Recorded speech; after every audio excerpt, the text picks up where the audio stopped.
Isang mapagpalang araw na naman po sa ating lahat. Ako po ang inyong lingkod, Misteryoso 007. Sa pagkakataon pong ito, ako po ay muling magtuturo sa inyo ng isang orasyon ng panggagamot.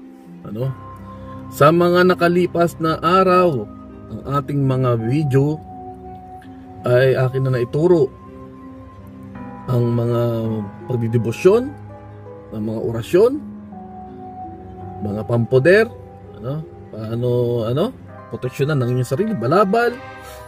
At ito nga din yung itinuro ko din yung yung paano makapagpaandar ng mga orasyon. Okay, at nitong huli ay akin pong itinuro kung anong mga orasyon ang inyong iihip sa mga kasangkapang pang-ipit. At nawa ay inyo na itong nakuha, at nawa ay inyo na itong namemorya kahit man lamang isa o dalawa sa 5 aking itinuro na nakaraan na video. Tandaan po guys, yung aking mga itinuro ng mga pang-ihip sa mga kasangkapan ay pwede po ninyo itong gawing pamarusa. So makuhaan nyo man lang ang dalawa ay okay na po yun. Kung hindi nyo makamemorya ng lahat, ay at least makuha ninyo yung dalawa na pwede nyo iihip doon sa kasangkapan na pang-ipit ninyo. So I hope na ito ay inyo na nakukuha. At palapit na po tayo sa panggagamot ng aktwal, paggagamot ng aktwal, ng harapan, face to face, na talagang meron kayong pasyente sa inyong harapan. Sa ngayon po, ang aking pong ituturo, ay ang orasyong panawag. Okay? Orasyong panawag po ang aking ituturo ngayong araw na to.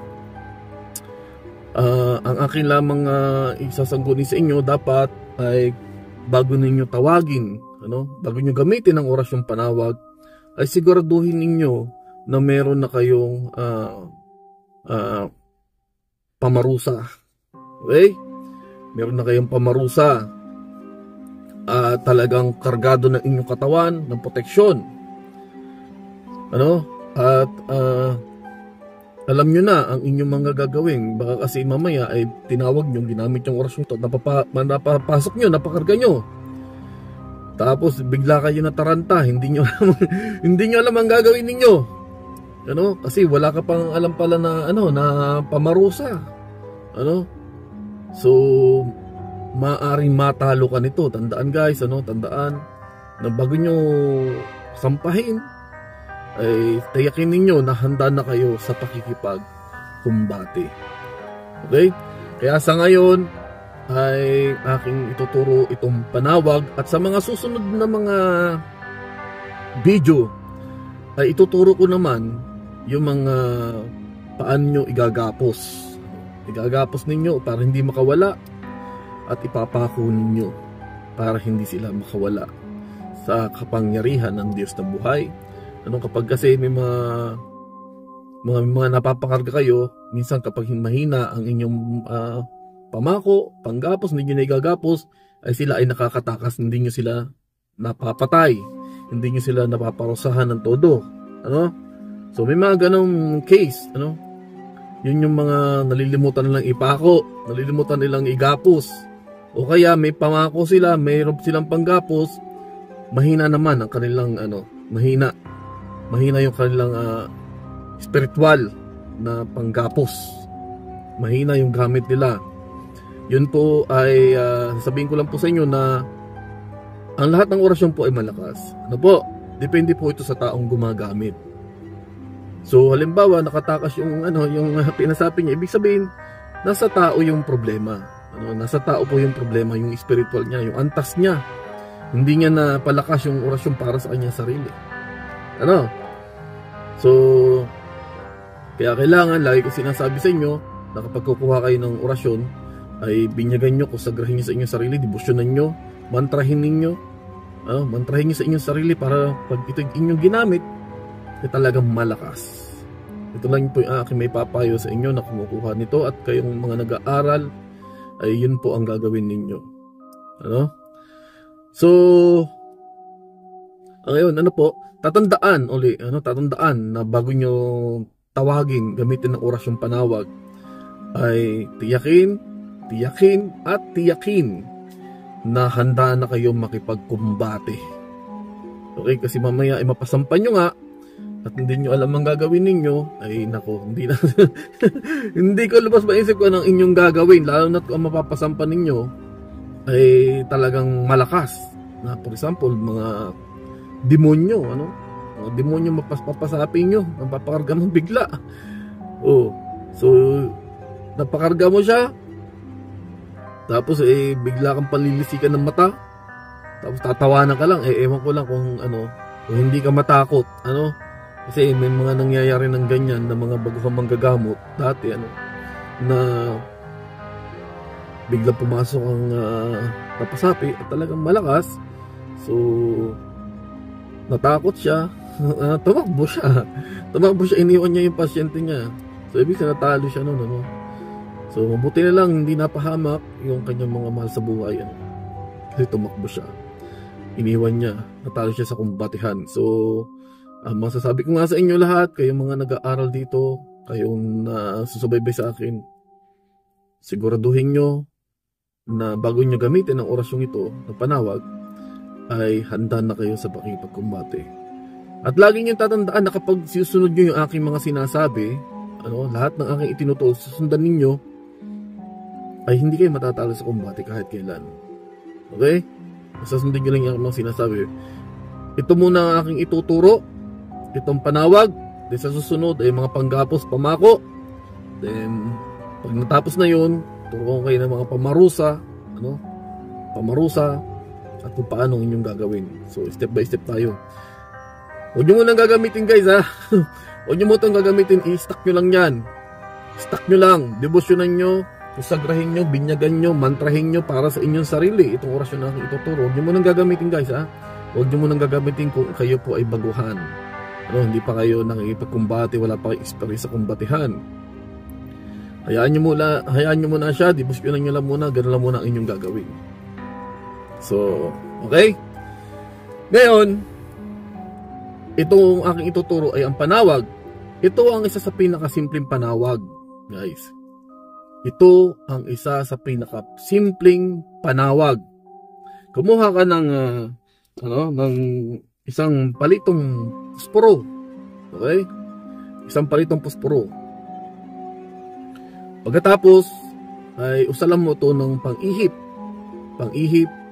sa kasangkapan, sa palito. Yung for example, yung akdum. Kumbaga, usalin mo 3 ulit, ihip mo sa palito. Tapos idikit mo doon sa daliri.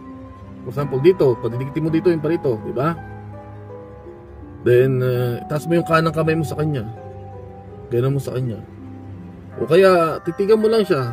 Titigan mo lang, kahit hindi mo naitas yung kamay niya, kahit hindi mo naitas yung kamay mo, titigan mo lang siya, nakatuon yung palito dito. Ganyan lang siya. Tapos usalin mo na 3 ulit ang orasyong ito at iihip mo sa harapan ng ginagamot mo. So ulitin natin, ha. Ang orasyong ito ay panawag. Kuha ka ng isang palitong pusporo, usalan mo ng orasyon, akdo akdum makdudum, akdo akdum makdudum, akdo akdum makdudum. Ihip mo 3 ulit pa krus. Dantay mo sa kanyang palsinsingan dito. Okay, kanang kamay, ha, sa kanang kamay. Pero bago yun, papikitin mo siya, pa-relax, i-relax mo yung kanyang katawan. I-relax, ganyan. Parang natutulog siya, papikitin mo siya, pasandalin mo siya. Ayan, ganyan, ganun,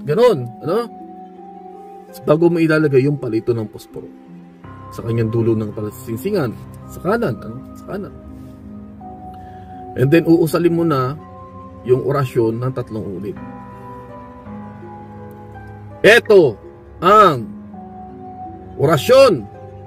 Makam, matam, miyak, Mikalernam, Santum, Santam, Exum, Ardam, Gabinet, Aradam, Deus, Adradam. Usalin mo yan ng 3 ulit. Ano? Usalin mo ng 3 ulit yan. At ihip mo doon sa ginagamot mo sa harapan sa mukha. Pero nirap mo. Tapos pag ihip mo, yung pamarusa mo. For example, akdo, akdum, akdudum. Hipan mo doon sa palito na hawak mo. Nakadikit sa kanyang ganyan. Ano? Then pag ihip mo, ganun mo siya. Oh. Papasok yan pag merong gumagambala kapag nahuli mo siya. Papasok siya at masasaktan siya. Okay? Ibig sabihin na andun na, then saka mo siya igagapos kapag alam mo na siya ay nandun na sa loob ng katawan ng tao. Diba? So ganun lang guys. Okay? Okay, malilito. Una ang gagawin ninyo, ulitin ko, ang gagawin nyo, kapag alam nyo, sigurado na kayo na meron talagang karga to at kinakargahan, ano? Papigitin mo, parelax, patulugin mo, ganyan. Pikit. Hawakan mo ang kanang kamay niya. Kuha ng palito ng posporo. Salin ang pang-ihip. 3 ulit. Idikit sa kanyang palasingsingan. Ganyan. Ilalim mo, tuon lang, huwag mong gagalaw, tuon mo lang siya. Dito salin mo ang orasyong ito na 3 ulit. Ibuga mo sa kanyang muka. Tapos usal ka ng pamarusa. For example, akdo-madudum. Ipan mo sa palito mo, tapos igalaw mo ng ganon. At kapag nasaktan, napakarga mo yung gumagambala sa taong yan. So, I hope na ito ay nalaman ninyo. Napakasimpleng pagpapasaapi lang ito. Panawag, napakasimpleng panawag lamang ito. So, I hope na ito inyong magawa sa mga susunod na panahon. So, sa mga susunod na video natin, ay magtuturo pa ako ng iba pang mga panawag, upang hindi lang isa ang maging panawag ninyo. So, makita-kita po muli tayo sa susunod na ating video. Ako po, ang inyong lingkod, na lagi nagsasabi sa inyo, God bless you all. Bye!